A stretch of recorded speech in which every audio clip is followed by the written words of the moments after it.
Assalamualaikum warahmatullahi wabarakatuh.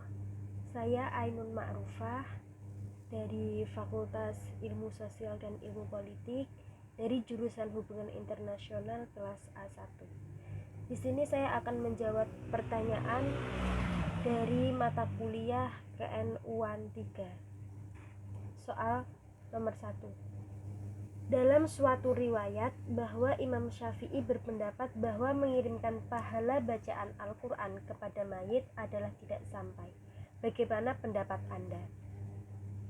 Menurut saya, pahala bacaan Al-Quran kepada mayit sampai kepada mayit. Pendapat Imam Syafi'i, kalau bacaan tidak sampai pada mayit itu sifatnya tidak mutlak. Bacaan Al-Quran dari sisi sebagai bacaan tidak sampai, akan tetapi dari sisi sebagai amal soleh maka akan sampai. Mengirimkan bacaan Al-Quran kepada mayit adalah hal yang baik selagi tidak ada kemaksiatan di dalamnya.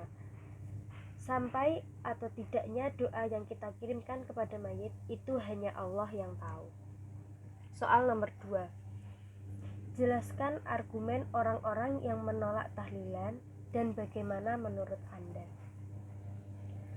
Terlepas dari pandangan setiap aliran, kita harus menghargainya.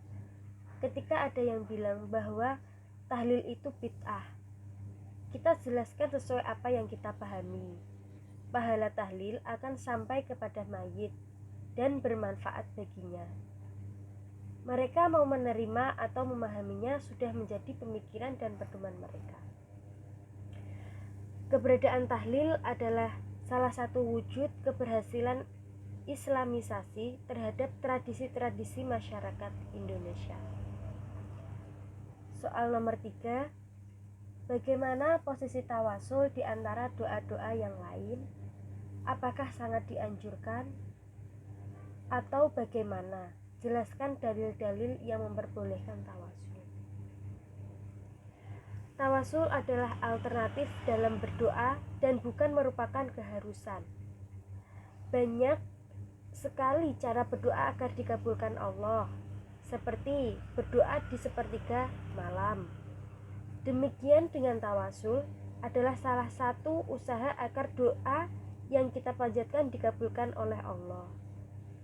Orang yang bertawasul tidak boleh berkeyakinan bahwa perantaraannya kepada Allah bisa memberi manfaat dan madorot. Jika ia berkeyakinan bahwa suatu yang dijadikan perantaraan menuju Allah itu bisa memberi manfaat atau madorot, maka ia telah melakukan perbuatan syirik. Karena yang bisa memberi manfaat adalah hanya Allah semata. Dalilnya, hai orang-orang yang beriman, bertakwalah kepada Allah dan carilah jalan yang mendekatkan diri kepadanya, dan berjihadlah pada jalannya supaya kamu mendapatkan keberuntungan. Quran Surat Al-Isra ayat 57. Soal nomor 4. Apa dalil disyariatkannya zikir dengan biji tasbih? Rasulullah SAW bersabda, hendaknya kalian bertasbih, bertahlil, dan bertakbis, dan hitunglah dengan ujung jari jemari kalian, karena itu semua akan ditanya dan diajak bicara pada hari kiamat. Janganlah kalian lalai yang membuat kalian lupa dengan rahmat Allah. Hadis riwayat Tirmidzi. Berzikir menggunakan biji atau kerikil maka itu perbuatan yang baik. Di antara para sahabat ada yang melakukan seperti itu. Menurut Ibnu Taimiyah, menghitung tasbih dengan jari itu dianjurkan. Dalilnya adalah sabda Nabi kepada seseorang wanita, bertasbihlah dan hitunglah dengan jari karena sesungguhnya jari jemari itu akan ditanya dan diminta untuk berbicara. Adapun bertasbih menggunakan manik-manik yang dirangkai menjadi satu, maka ulama ada yang berbeda pendapat. Ada yang menilai hukumnya makruh, ada pula yang tidak setuju dengan hukum makruh untuk perbuatan tersebut.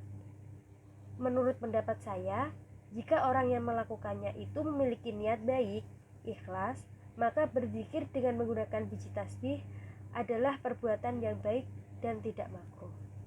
Terima kasih. Wassalamualaikum warahmatullahi wabarakatuh.